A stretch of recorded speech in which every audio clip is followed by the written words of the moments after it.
better. Is this better? My voice is better? Yes, perfect. Yeah. Oh, very good, very good.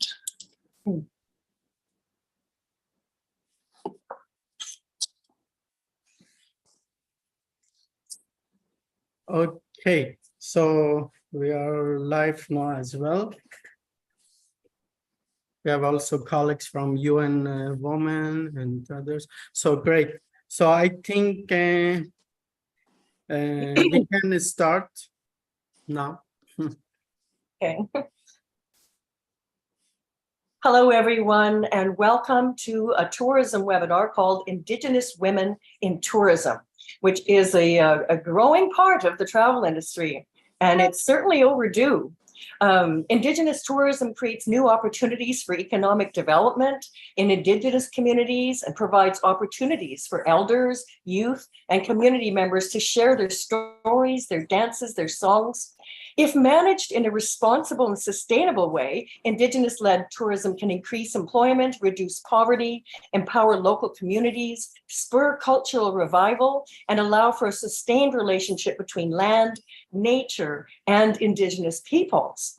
And on today's webinar, we have a wonderful group of very professional, very knowledgeable people that can talk to this issue. It's always been interesting to people, and it's growing, but I can remember a day when a lot of people wanted to go to New Mexico or get involved with a native ceremony or something. And unfortunately, it kind of has resulted with a cultural appropriation, that people are taking things about the Indigenous community and using them in an incorrect way. Which is very unfortunate. We definitely need the truth. It's a misunderstood culture because it has been so buried due to systemic racism over the years. So what we need is more education, and that's another reason why this group of people here is going to be very informative for all of us. One thing I did as somebody interested in this concept is I took a course called Indigenous Canada. And I think it could be called Indigenous North America because of the fact that there aren't the same boundaries as one would think for different nations. And it showed me so much about this systemic racism and how the difficulties started a long time ago, and why when you have the carpet pulled out so many times, it's very difficult to get back on your feet. And another fortunate thing in tourism is a lot of companies have started a DEAI committee, which is for diversity, equality, accessibility, and inclusion. And certainly this is included in that. And I am so excited that we can now learn more in a more organized fashion about these wonderful cultures that have been here so long. And this is going to be a terrific webinar. So first on our list for speaking is Ms. Sajana Badel, and I'll tell you a little bit about her. She's the founding president for Girls Empowered by Travel Nepal, is an enthusiastic traveler, and is a graduate of Masters of Arts in Economy. She's also a licensed trekking guide, so she's got her boots on the road. She's remained president at Kagame for Nepal, a nonprofit agency, for 2 years. She's worked as a program associate at Proposals for NGOs. And along with this, she's been working as a lecturer for the past 2 years. And this is her motto: travel means to me to explore within myself, to share love, to accept the challenge, and let the world to shape me. And how lovely is that for we travelers? So let's welcome Ms. Sajana Badel. I'm sorry, B. The first is Miss Monica, our chairwoman. Hey, that's okay. No worries. I will Just I a will misunderstanding. just open the event. No worries. Thank you. Please, Monica. Okay, well, let me tell you a little bit about Monica Rizky then. She's the co-founder and director of Women in Tourism Indonesia. She's currently working as a customer support rep and learning and development at Influx Processing with a BA in Tourism Studies. She has the ability to lead members in an NGO she co-founded, Women in Tourism Indonesia, handling more than 20 trainings and projects with 3 years of experience. So now let's welcome to the floor, Monica Rizky. Okay, thank you so much. Good evening, from Indonesia, everyone. Welcome to the event, Embracing Diversity, Harnessing the Role of Indigenous Women in the Tourism Sector, brought to you by the collaboration between the International WTI Digital and the Tourism Institute. I am Monica, the co-founder of Women in Tourism Indonesia, and it's my great pleasure to welcome you all to this momentous event. We are so humbled to have honorable speakers and support systems such as Dr. Talib Rifai and Dr. Reza, Mr. Ben, Ms. Brenda, Ms. Makaba, Ms. Bea, Ms. Margaret, Ms. Ajana, Ms. Ratnauli among us. Today, we gather to explore the significant contribution of Indigenous women in the tourism industry and 6 ways to empower them further. Indigenous women are the custodians of cultural heritage, and their knowledge and skills are very, very outstanding. Our aim in this webinar is to foster inclusivity and create a platform for sharing and collaboration. So in this brief time together, we will discuss innovative approaches, successful case studies, and strategies to overcome barriers that support the empowerment of Indigenous women in tourism. Let us learn from our dear speakers here and work towards a future where Indigenous women are equally recognized, respected, and celebrated in the tourism sector. Thank you once again for gracing us with your presence. Let us embark on this journey together. Well, thank you. That's wonderful. Thank you very much. And I think now we can go back to Sajana Badal. Sajana, are you available? Yeah. Thank you so much, Pia, for this opportunity. I am audible, right? Yes, we can hear you. Yes, you are. So let me share my screen.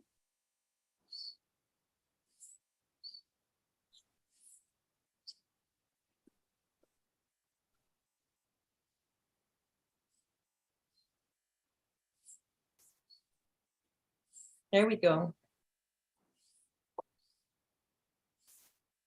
Hi, good afternoon, morning, Hi, evening good to afternoon. everyone whoever are present here. Hi. And I'm very happy to get connected again in this amazing platform. In November 2022, me and Monica, the co-founder of Women in Tourism Indonesia, Monica and I was invited as a speaker in Asian Women in Tourism by Reza and by Bia. It was such a great platform. And again, this is the great day is we feel that our voices are heard, our values are shared, and then our works and missions are shared, and we're celebrating. It's a brilliant celebration, and I'm very grateful to be in this platform to share my work. And hello again, once again, this is Ms. Sajana Badal, a co-founder of Girls Empowered by Travel Nepal, that NGO empowering the girls to travel in Nepal. And also I founded Explore Hub Nepal, a travel company that provides immersive travel experiences to travelers and to promote the ecotourism in Nepal. So I have a question for you, like, what do you really think about Nepal? So I did ask this question to one of my friends while I was having the meeting to my international friends, and I also invited them to in my country. Are you excited to come to my Nepal? And one of my friends said, I am not interested in to climb the mountains. I'm not interested in the outdoors. So the answer, and I laughed for a while, and the answer really surprised me, like how the world has picturized the Nepal. Nepal is the land of 8 highest mountains, tallest mountains, including the Everest period. So is that how the people picturize Nepal? This is the question to everyone who ever attended here. So Nepal is a home to 123 ethnic groups where they share their values, where the cultural coexistence, where we share our food together, where we are very grateful to share our experience to everyone who ever visited. And Nepal has been preserving its cultures, its arts, its traditions from generations to generation. It has been handed over to many generations, and it is still in existence beautifully.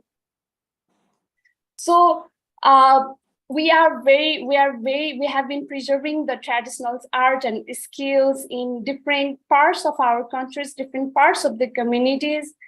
And also Nepal is also famous for the eco-friendly tourism destinations. This is how is the real Nepal. And it's very grateful to tell that Nepal is also the birthplace of two major religions, Hinduism and Buddhism. So the tourism industry is the fourth largest industry, where 3,680 travel agencies are there. More than 2,764 trekking agencies are registered. But sadly, our tourism industry, which is providing the brilliant jobs to many people, like more than 370,000 and more than 1 million people are indirectly involved in this industry, but it is male dominated, even though we have 1.2 million international travelers visit every year. So 1950s, where Edmund Hillary and Sir Tenzing Norgay climbed the Mount Everest. Eventually, our Nepal is open to many travelers.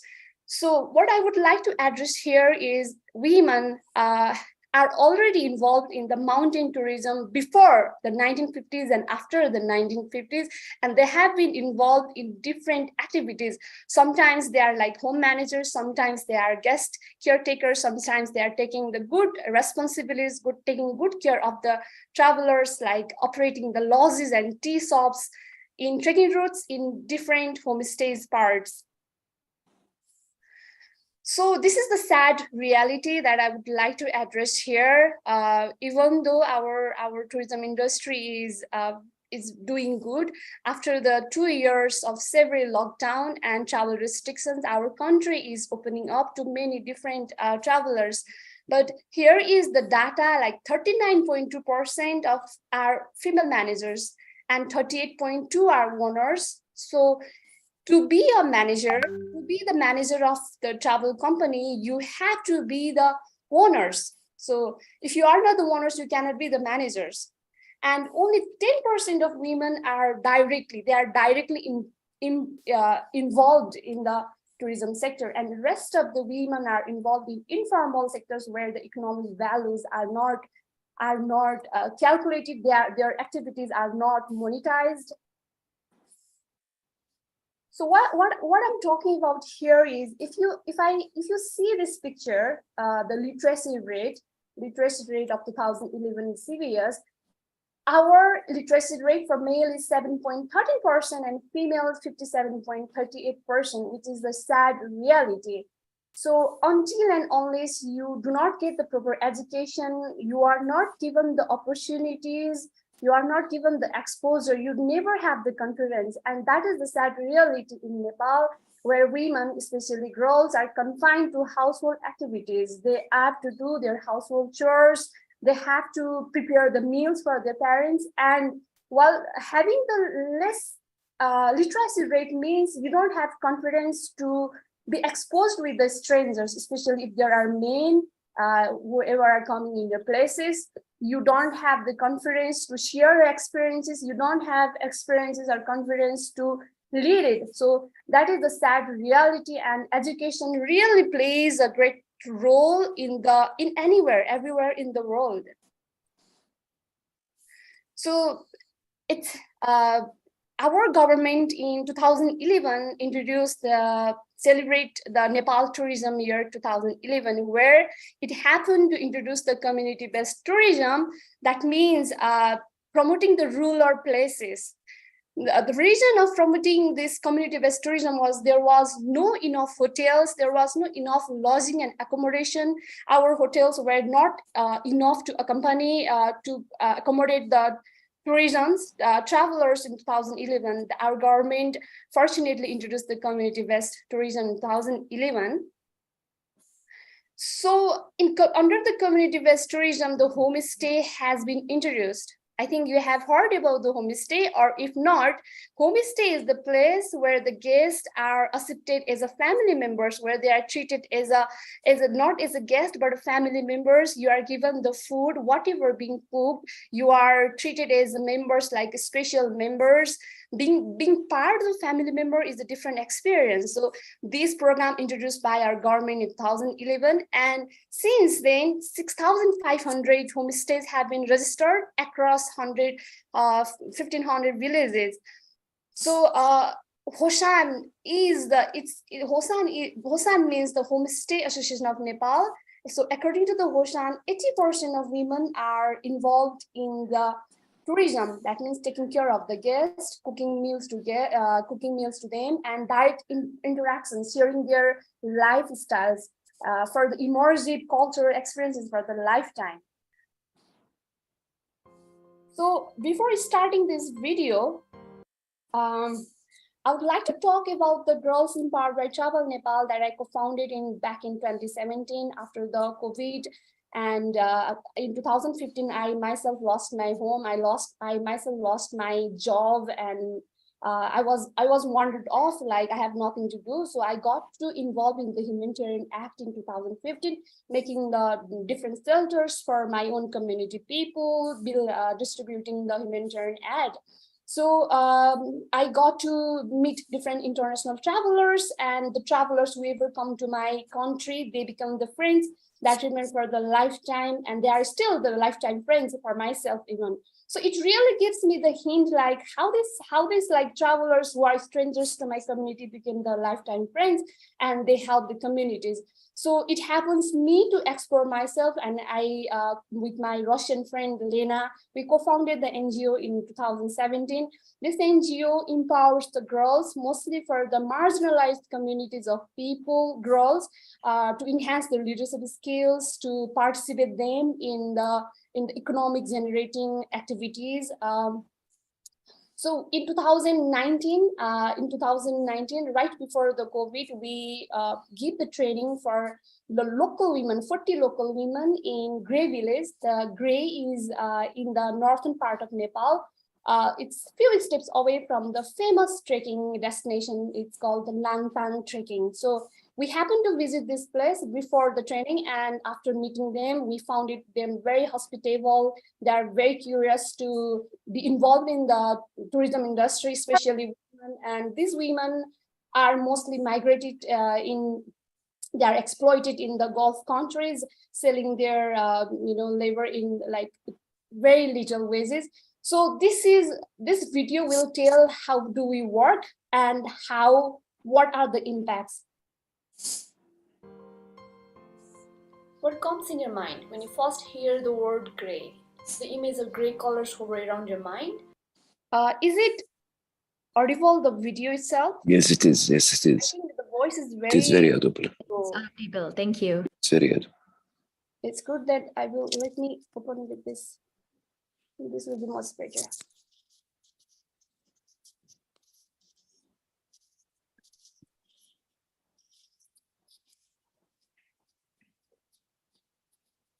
What comes in your mind when you first hear the word gray? The image of gray colors hover around your mind. But it is a place for conflict management or to settle down with problems to give it a plan way. We 7 in team members reached gray after 7 hours in the city. We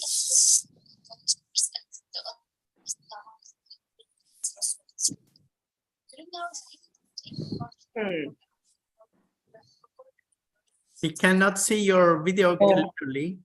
It's just a white screen. Yes. Okay.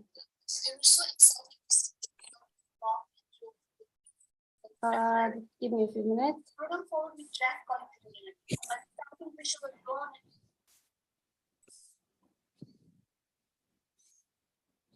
Sorry for the technical phases.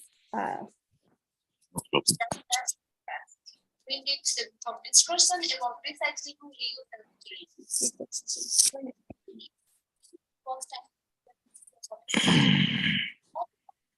If we're not going to be able to see it, perhaps you can tell us the gist of it. okay. I'm coming there.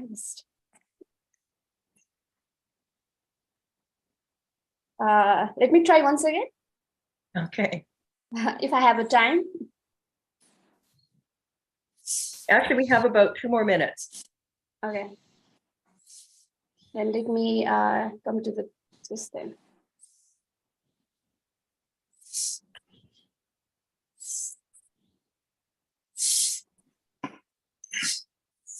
Here we go.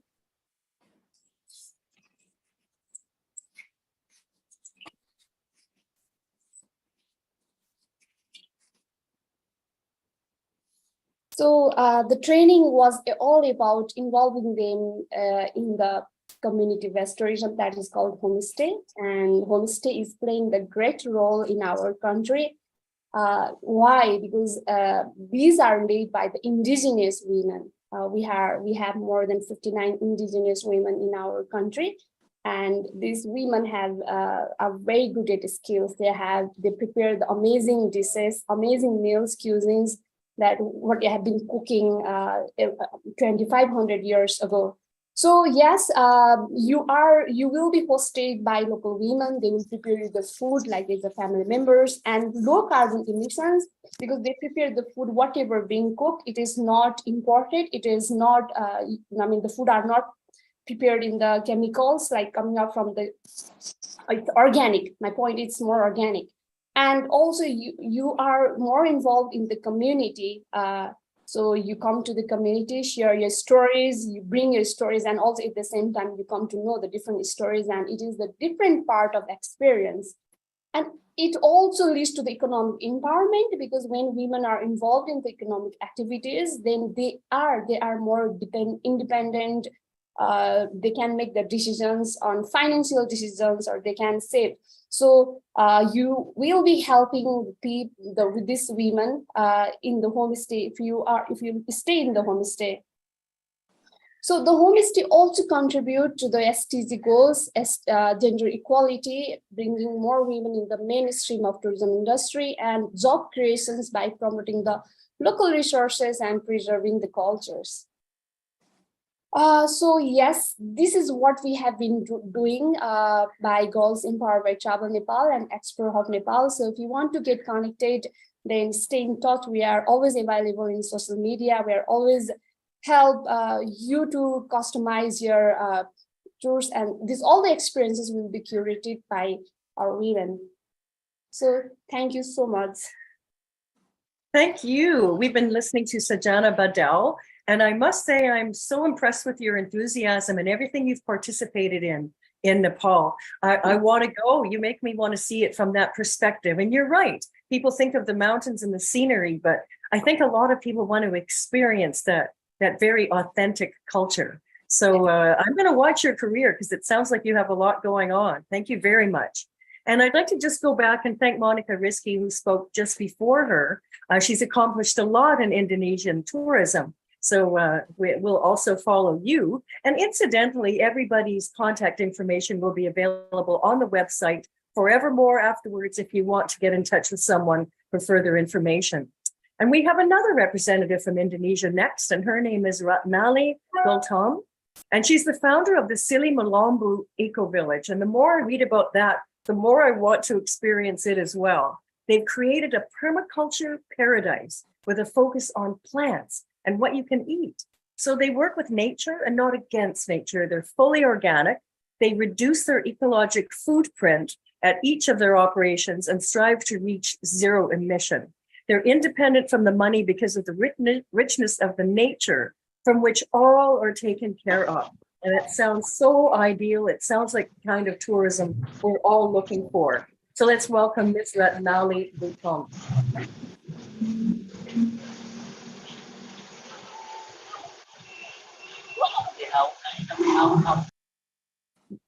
Ratnali, are you here? Can't see you. Can't see. Yeah, I hear it. Okay. You can hear me? Now we can see you.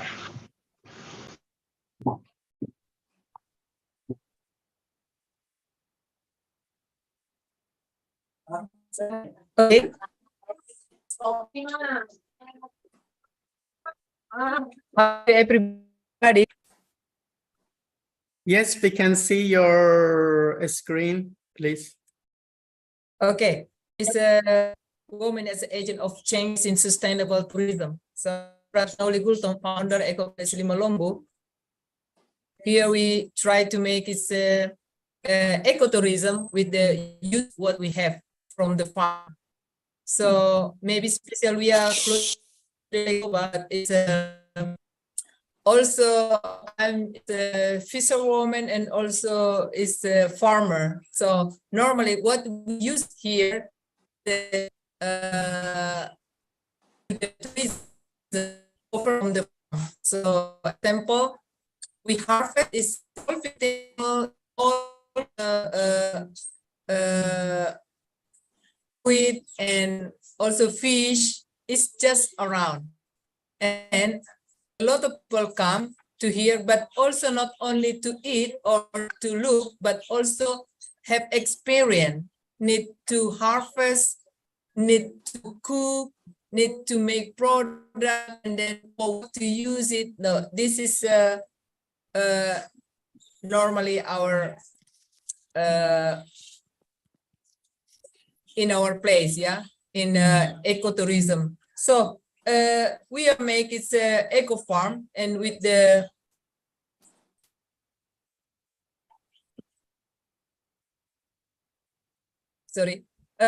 with the eco farm, and then with the sustainable tourism with the organic farm. So not only just is a harvest from the farm, but also we know it is a organic farm. So can take directly from the farm, eat directly, don't need to cook. If raw food, a lot of people come also, they like it, raw food, or also they are what's the name? Sorry, to about. Can hear it. It's not nice. Can hear it? Hello. Yes, your audio is not terrific, but we can Sorry, hear you. maybe here complicated. The signal not really good, but and I'm complicated in there. Okay. With the farming, we take it as a organic, and then we don't spraying anything. We don't make chemical to all the farm, and then we can harvest. This is a tourism. Is a rule in Lake Toba, because normally the problem here, everybody to make is chemical, even to the rice, to the vegetable, to the, so we need to make people can learn something about chemical is not nice to our food. So this may be one thing is in our place, concern about the farming with no chemical, and then we process with the product. Example, the mango already 500 years old, but we can make with the product like mango wine, mango chutney, mango jam, and mango vinegar, and a lot of things, different kind. And also we make a tea from the leaf of the mango, and also not only mango, but a lot of things is around our house is a grow. Also we can make tea. Normally in Indonesia, a lot to make only just black tea, but have a lot grow green tea, nobody use it. So this is one thing need to solve. So the woman normally here is a farmer. So we need to show to the women we have a power here to educate the children, to educate it around us. Is normally men is working in the different side with the woman a lot in the side the house and also farming, but need to teach the children how they grow, how they use it all around. So here we try simple thing maybe, and not movement, but only simple thing, focus farming. So in our place, only to use in farming also, like to don't use a lot this with to toilet paper because contribute to and our place also use the solar panel. It's a nice weather here, so use the electricity is from solar panel. People know about this. The best weather in the world is the one in our place because 90 to 20 is degree.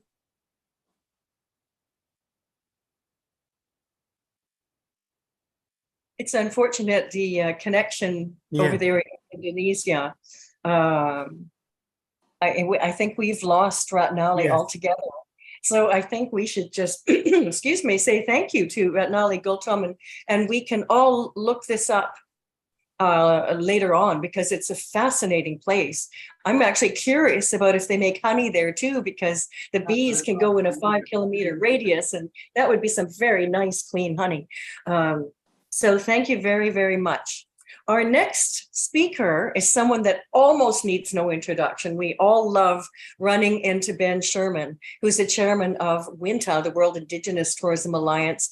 I met him in Zambia and I saw him in Milwaukee, and I just always look forward to the information that Ben Sherman imparts. He's the president of Medicine Route also, which specializes in Indian business development, tourism, and native arts projects. He's been a national leader in American Indian tourism development and has presided over numerous American Indian tourism development conferences, workshops, trade shows, and is, of course, a founding member of the WINTA Leadership Council. Ben, we're all delighted to see you. Welcome to this platform.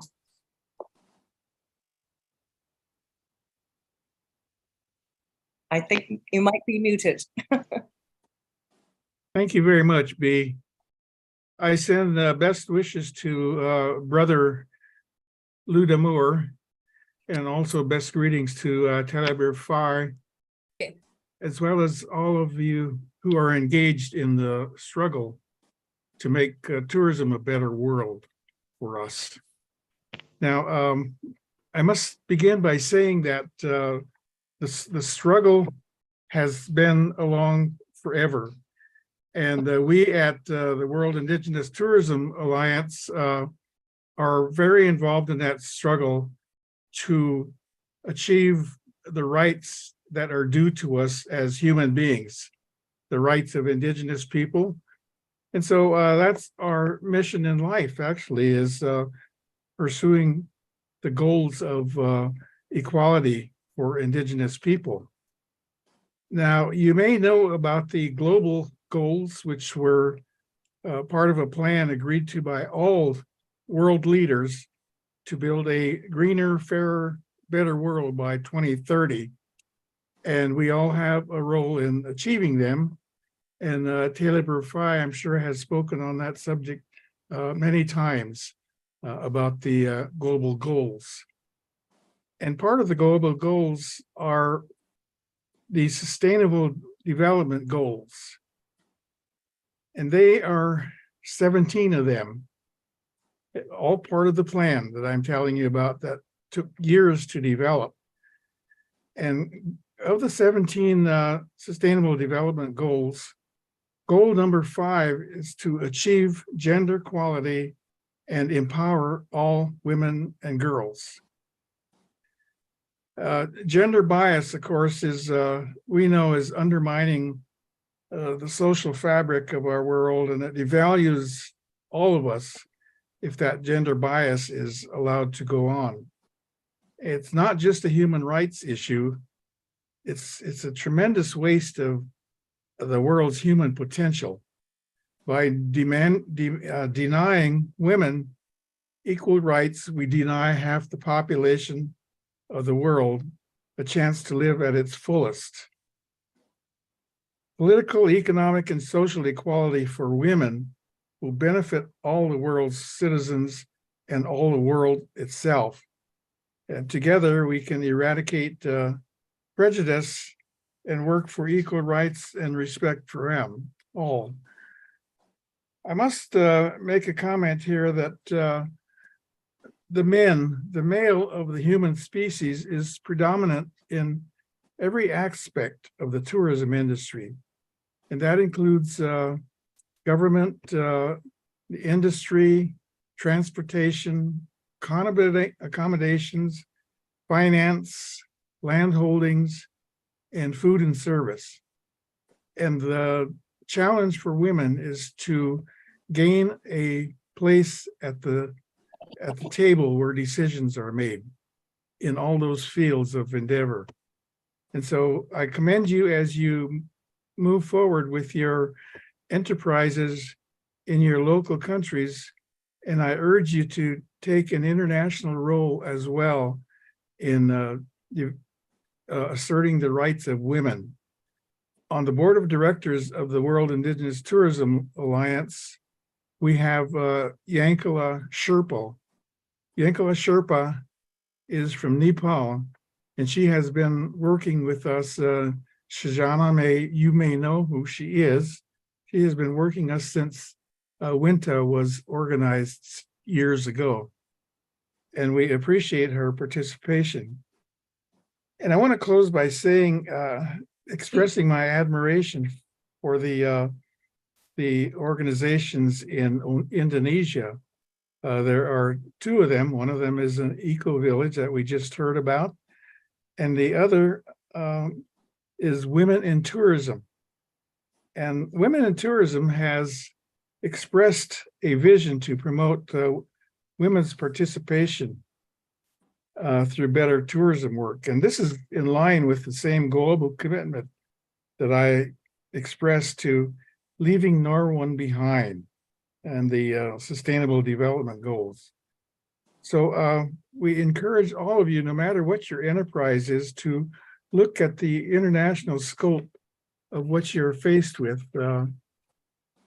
In March 8th of this year, there was the International Women's Day of 2023, in which the global goals were evaluated thoroughly and discussed thoroughly by the women who attended that World Congress. So there you are. That's the extent of my comments. B, I thank you, and Reza, thank you too for allowing me to participate. Thank you, Ben Sherman. It's always a pleasure to have you and to hear your insights, such an important part of our tourism community. And thanks for always being available to impart your knowledge. And our next speaker, we're now going to head down to South Africa to the Gabamoto Cultural Village. And representing it is Ms. Makaba Makwena. And it's an authentic multicultural experience. It's near to Tshwane in the Northwest Province. And they have the privilege of experiencing the culture of 4 prominent tribes, the Zulu, Ndebele, Tswana, and Venda, who peacefully coexist here. And to tell us more about it is Makaba Makwena. Welcome. Ms. Makwena, I think you're here. Perhaps muted.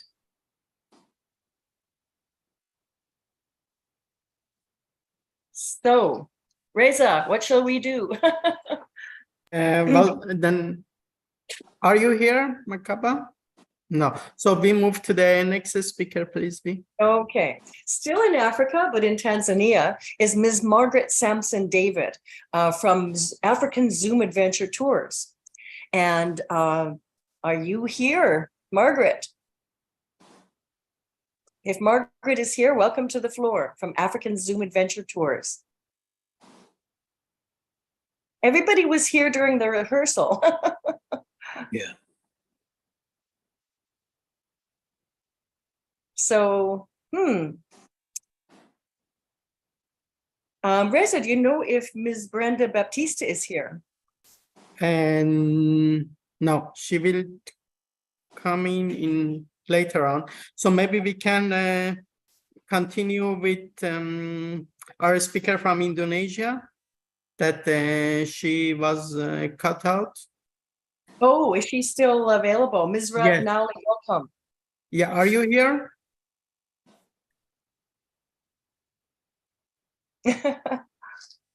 Margaret, your mic is mute. Yep. Yep. Yep, sorry. It's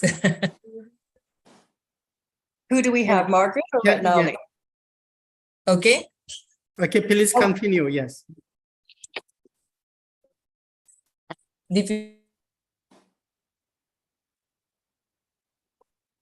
I'm sorry, who do we have, Ratnali or Margaret? Ratnali. Okay, Ratnali. Ratnali, yeah, from Indonesia. Let's see if Please if continue. we have better reception now.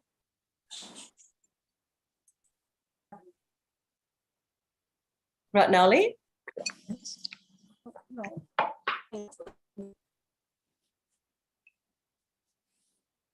She was here a minute ago. Yes. Ratnali, please continue to speak. Miss Ratnali. You know, it's looking like her screen is frozen, Yes. so I don't think she's going to be able to. So until we have Margaret or Brenda. She's there, she's just muted. Okay, Yeah. Margaret, can you unmute yourself? So maybe I'm more simple to make it later, yeah, because it's directly maybe. I don't know if have a slide. I don't really like a slide because I'm farmer, so difficult to think about in the slide. I like it to talk directly. So in the ecotourism, so in our place in Eco Village Limalombu, we just try to concern about is eco farming. I'm a farmer and also fisherwoman, more to show to all around the world. We are local people. Also, we are can make something with the ecotourism, with the sustainable tourism, and then with the zero waste. So this I'm concerned with there. So how to show to all around the world, we can harvest everything from the farm, and then we can cook, and then we can eat. We don't need to buy anything here. Only we buy salt because we don't have ocean here.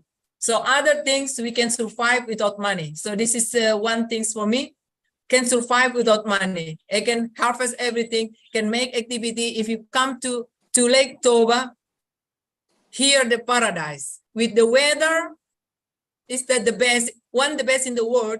And also with the farming, everything's grow nice, and then can harvest 24 hours. You can harvest, you can do everything. Is we don't need here is a heater, don't need is a aircon, and then grow like mango already 500 years old, still grow, and then have a lot fruit 2 times a year. Have a season, big season, and that's why I make it product from the mango. We make wine, mango chutney, mango vinegar, and then all of things different kind. So I'm also have a lot is chicken, 100 of chicken, 100 of duck. Also have a buffalo, have a dog, have a pig. So it's a little normal, it's a local people doing. So this also I doing. So it's but all of things is all organic. So this is I think I need to show to all around the world, come to our place, and then with the sustainable tourism, and then with the all of food you can harvest directly. So this about us, maybe more short. I can make it later, but it's I can only tell about the what we have here. Thank you. Thank you. I had one question. How large is the is your property there? It's around 10 belong to my family, I mean my brother, because this belongs to my brother, is around 10 hectare, but belong to my grandpa is around more than 200 hectare, belong to my grandpa. Oh, wow, that's great. So, And then yeah. my other question is, do you have bees? Because bees must pollinate this. So do you make honey there too? Yeah, we make honey also. So it would be excellent. It would be so pure. I would go there for the honey as well as everything else. It sounds absolutely wonderful. Okay. But I'm lazy to harvest. I'm lazy to harvest. Sometimes the honey must be you clean all the time and then they come. When you are lazy to harvest, sometimes they move to another place. So also this Yeah. needs to take care all the time. Yes. Okay, well, Nali Gultam, I think we have your presentation now, so thank you so very much. And Okay. now we will move on back to Tanzania to Ms. Margaret Sampson David, and she's representing the African Zoom Adventure Tours. Let's welcome Margaret Sampson David. Hello, Margaret. Hello. Hello. Hi, Margaret. Hello, can you hear me?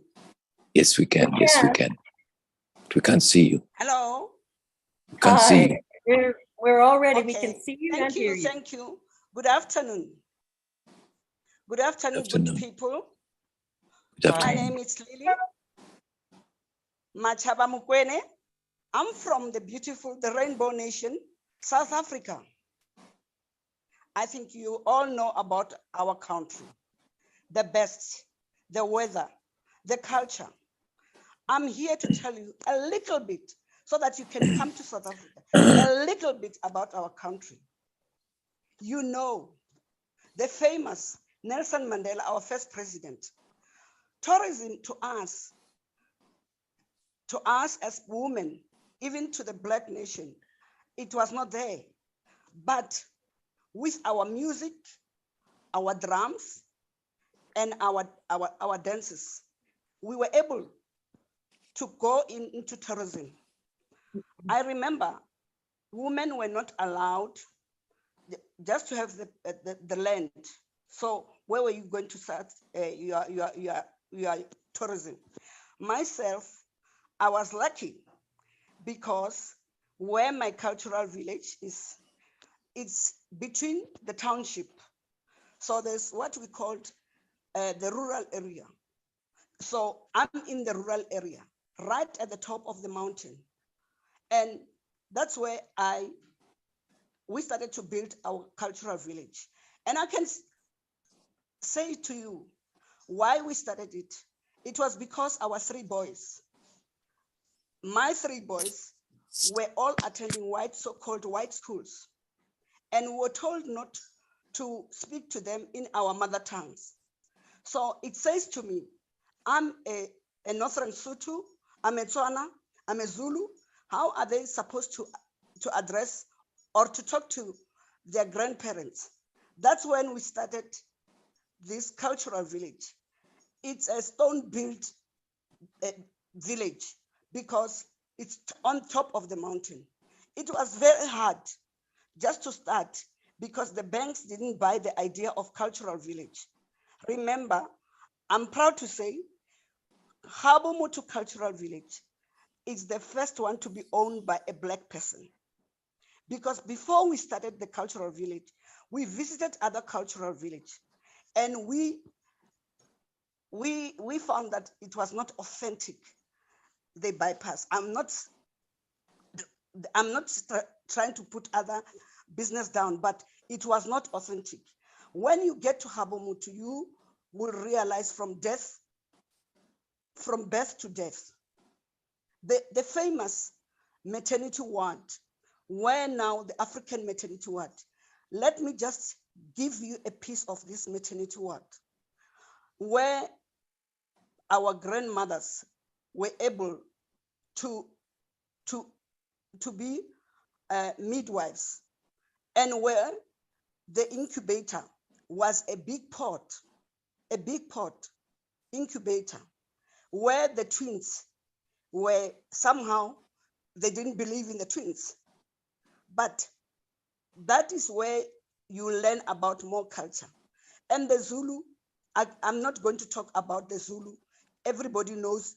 If you say you are from South Africa, they say, are you a Zulu? I heard in the panel, most of you are from Indonesia. I was there in Indonesia, Jakarta. We spent about 21 days with my dancers. We visited all the good places there. I like it, Indonesia. And we were invited by the first, may their souls rest in peace, because all of them, the first secretary and the ambassador, passed on. It was a big experience, but I like it because we visited other areas where we exchanged our dance. At Habumutu, it's about 5 villages, but you'll experience everything. You'll experience everything about South Africa, about the music, about the dance, about the language, about the clothing. My group from Habumutu, we visited all the countries which were invited during the World Cup. So I know about Croatia, I know about Chile, we were there. We have, in fact, Germany, it's part of us. And we receive visitors. You just call us, we receive you, we prepare food, we prepare everything for you. And I want to say to you ladies, we will grow. Together we will grow. This is a very good initiative. I was telling my husband that I just feel like crying. And I want to say to South African ladies, let's carry on. We'll be getting there. And we must not be discouraged about anything, but we must just push on. And to all the ladies in Africa, I say to you ladies, let's move on. This is our country, this is our land, this is our continent, and let's make a change. Tourism will put us somewhere. It will make money into our pockets. It will enrich us. The small houses, which you can convert it into a guest house, share them with the people. They really appreciate. And visitors, they don't have anything. They all love the experience. But we who are in tourism, let us preach it. Thank you very much. Thank you very much, Margaret, Samson, David. I think everyone's looking for that truly authentic cultural experience, which you can get when you are staying with a family. I know I have. So thanks very much. And we're going to go back to Makaba Makwena, who's with the Gobomoto Cultural Village in South Africa, which is an authentic multicultural experience. And Makaba, are you here? Hello. Hello. It's Lily Mukweni. We don't see you From yet, Habumutu. but we're hearing you. Must I repeat? No. Just show us your face, please. Hello. Margaret Samson, yes, hello. Would you please turn on your Yeah, how are video? you? Yeah, please start speaking. Yeah. Thank you. If you can turn your that's video on, great. that would be nice. Finally, I'm online because I didn't see anything. I didn't hear anyone. So, hi. Hello. Welcome. Hi. Yes. Well, this- Thank you. Good morning. Good afternoon. Good evening for everyone. My name is Maggie Samson. I'm the co-founder of African Zoom Adventure Tours. And this is a trekking company. And this is one of the places where you have a lot of challenges for women. But with my working experience now, I've managed to recruit around 70 women that we work with. They're climbers, and some of them have turned out to be the guides on Mount Kilimanjaro. And I really feel proud about it. And also we have managed to go out to get all those less known women actually in work, because we still have the power as an African country or as Tanzania, thinking that every man is the sole owner of every work that has to be done. But now we have women that, apart from them climbing, but they're also building houses, taking like gravels, putting up on the buildings. Some of them have gone into a handcraft, because we have like the local Maasai, which are indigenous women here. I have some few Maasais working for me as well, which is a pleasure actually. We've managed to spread out the word that the women can work and they're capable if they are given the initiative to do so. So with the community that I'm working with right now, it's more of colliding with the kind of system we have. So I guess we have been invented in so many issues, the issues that most men we used to do, but now the indigenous women are doing it and they've proved themselves very well. So apart from being, this is the first time to present such an issue, but I also feel proud that I have so many women, we work together. I'm also a climber, so I climb with them, so I get to let some of them get to learn more from our end. And that's why we build up the network. Thank you. Thank you. Thank you, Margaret, from African Zoom Adventure Tours. It's very, very exciting, and you make me want to visit all these places, that's for sure. You know what? I see that we have online here with us. He's always a faithful listener and attendee at our little webinars, and that's Talib Rafai. And Talib, I wonder if you could say something about this topic, which you've been very involved with over the years. We'd love to hear from you. Thank you so much. Thank you and thank Rida for all this involvement. Topic is very important because of two things. One, it talks about women. Second, it talks about indigenous communities. And both are very important to us. They are the essence of tourism. Because as I said before, I want to repeat it again now, that when people come to visit a place, they go there to learn something. They don't go there to change the people. They must change themselves. They must be the elements of change. They must learn from the people that they get in contact with. Therefore, the indigenous communities are very important in that regard, because indigenous community are not going to change just to please the blonde people with blue eyes, for example. That's not right. I listened very carefully to what was said about Indonesia and Nepal. And I think that the women there are very, very important also. You know, women have been struggling for a long time in the modern society, but only in modern society. In the indigenous societies, women are given a better chance of being something. And that's something we have to learn from.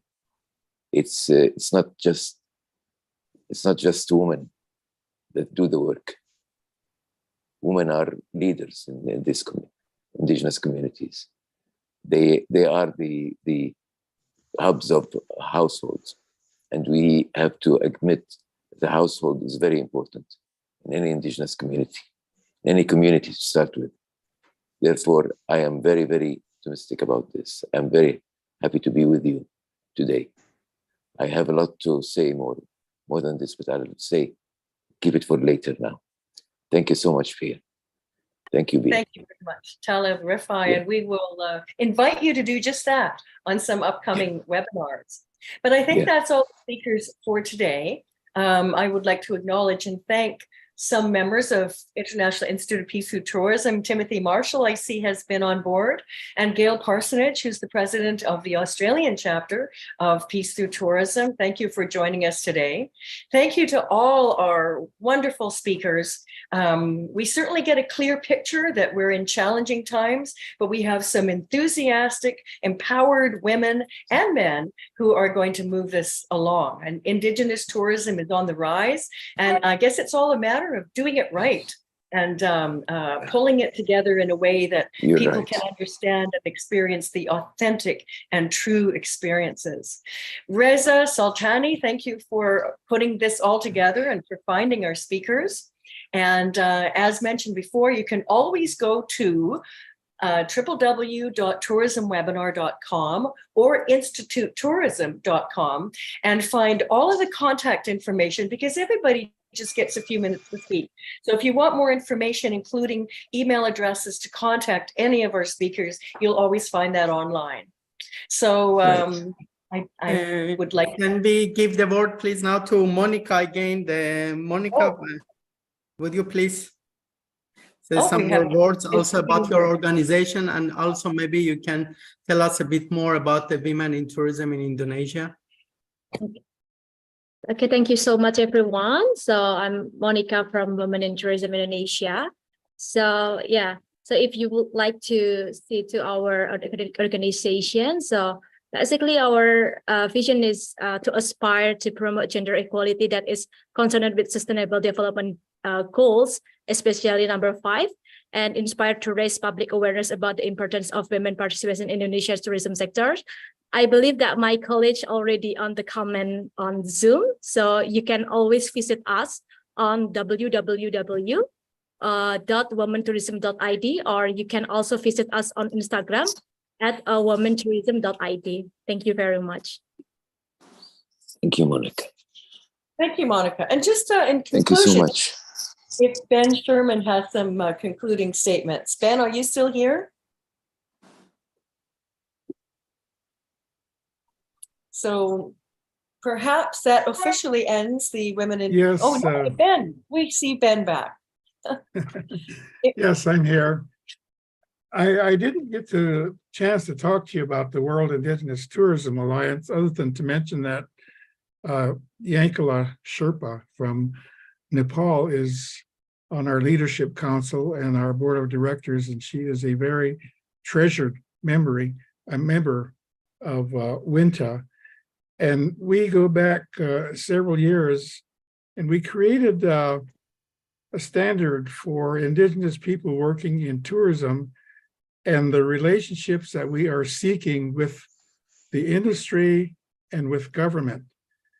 And it's called the Larakia Declaration. And the reason it's called Larakia is because we created it in Darwin, Australia, among the Larakia people.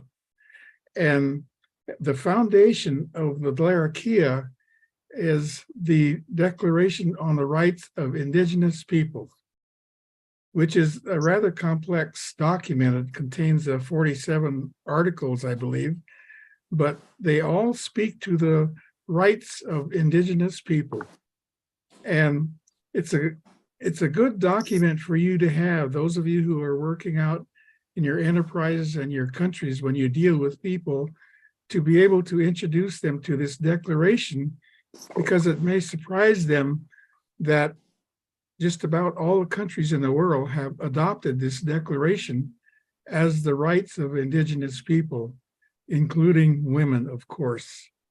And so those are a couple of things that are important for you to promote your own human rights in your own community, is that declaration from the United Nations, and also the Larakia Declaration that we published. So thank you, Bria, for the additional words. Thank you for the additional words. And I'd also like to thank Mark Lee Wilson for joining us, also from IIPT. And thanks to UN Tourism and Indonesia Tourism, and once again to all of our speakers that have joined us today. And of course to Reza Sultani, who is organizing all of this for us. And I look forward to the next webinar.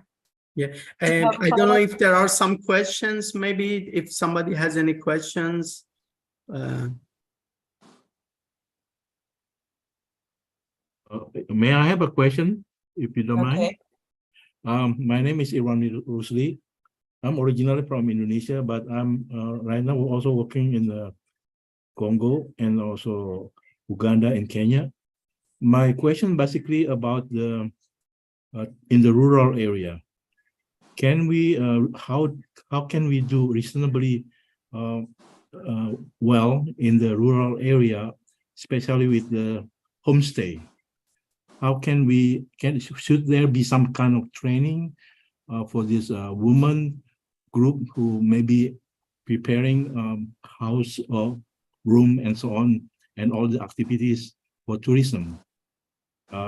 Is there such training that it can be developed or already there? So that was my question. Is there any one of our speakers that can address that? I would love to answer. Hi, Iran. That's a lovely question and also very, very realistic that need to be addressed. So I have been working in the community and I was also the part of the facilitator while giving the training. It's called the community homestay training. And so every country or every places have their own rules. They have their own they have their own constitution. So in Nepal, according to our Nepal government under the tourism, we need to have at least 5 homestays to be registered as a community homestay.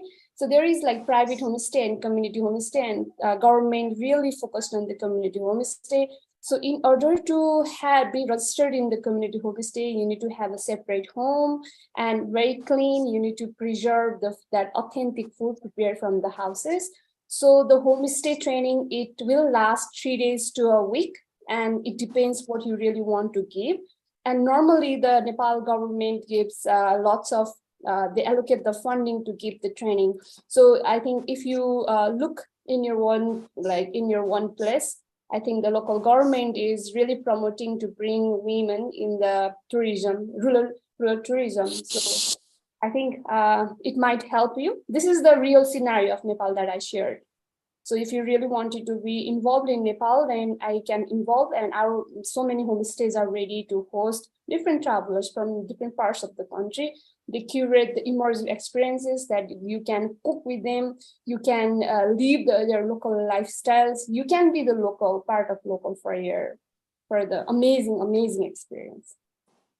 Yeah, thank you. I like to be also familiar with the Nepal situation, because I'm hoping that it can be connected with the empowerment as well as poverty alleviation project. Thank you. Definitely. Welcome, your most welcome. And thank you, Sajana, for the answer. Are there any more questions or any more answers to that question?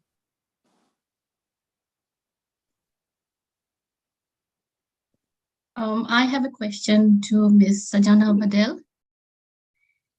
Go ahead, Manila. Yeah, so I'm an indigenous woman from Bangladesh, and I was actually wondering if you would be able to tell us about, the sexual objectification of indigenous women and the exoticization of indigenous cultures and lifestyles in tourism activities in your country.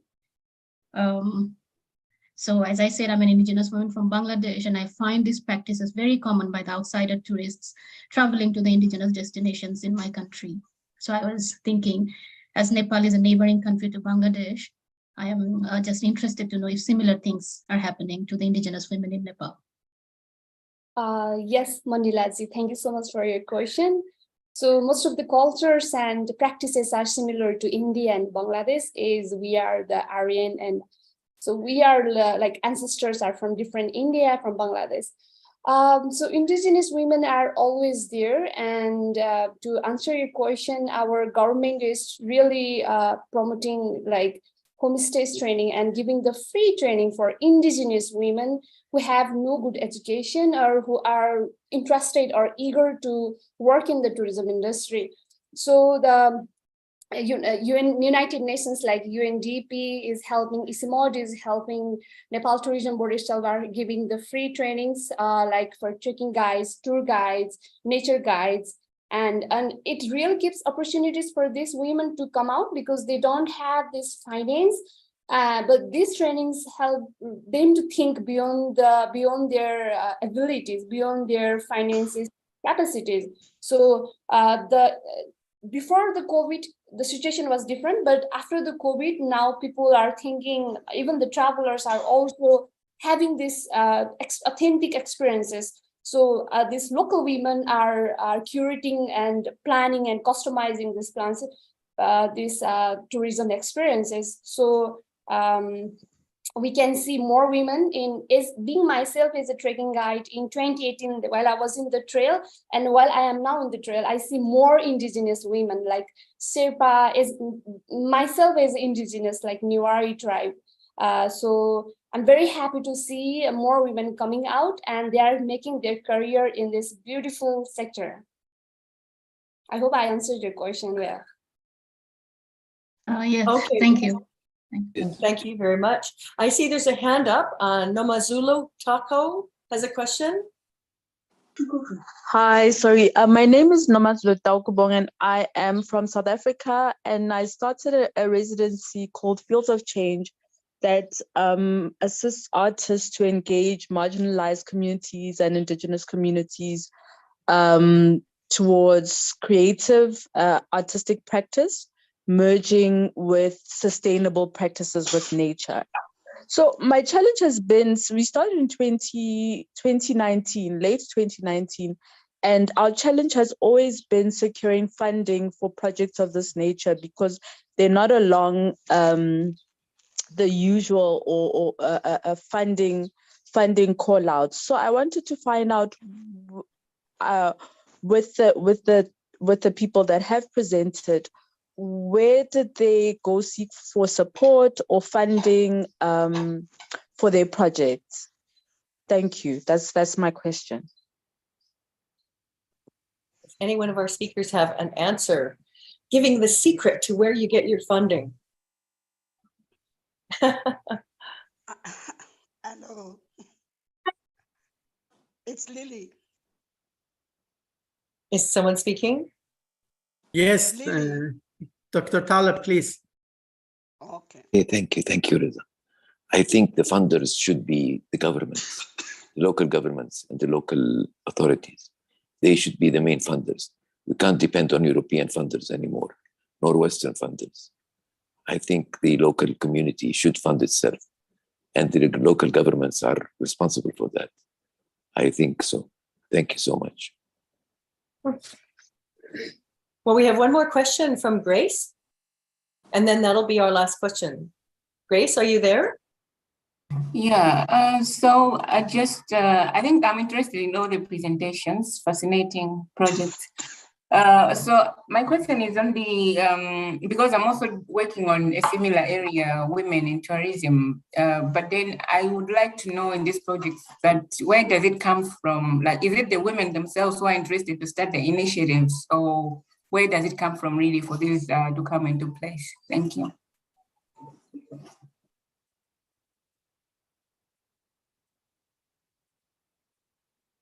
I don't know if you understood my question. I don't quite. Can you hear me? Yes. Yeah. Okay, so I was asking that who initiates these projects? Is it the women from the communities themselves, or is it the government, or is it private institutions? That's my question. Yes, please, Taleb, please. Okay, it's the woman mainly the woman. We've seen lots of women here that are very active, but the local community altogether, the indigenous community, must stand together in support of women. And this is something that governments should support also. I think that the women themselves are the main item here. They are the ones that must take the leadership in this project. Thank you very much. Thank you. Yes, it seems like community tourism is a good grassroots way to get things going larger and larger. Yeah.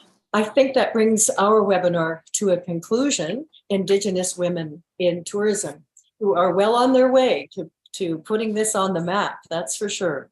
So I'm sure we'll have more on this topic in the future. But in the meantime, once again, have a look at tourismwebinar.com or institutetourism.com for a recording of this and for all the information on our speakers. Thank you very, very much, and have a fantastic day or night. Thank you, Bia. Thanks, Bia. I'm sorry, Thank you before so much. we end the webinar, can we please take a picture together with the audiences and the committee and all the speakers? Thank you. Okay, everyone, if you can just open your camera, so I will take a picture from here. Was meant for the Okay. government.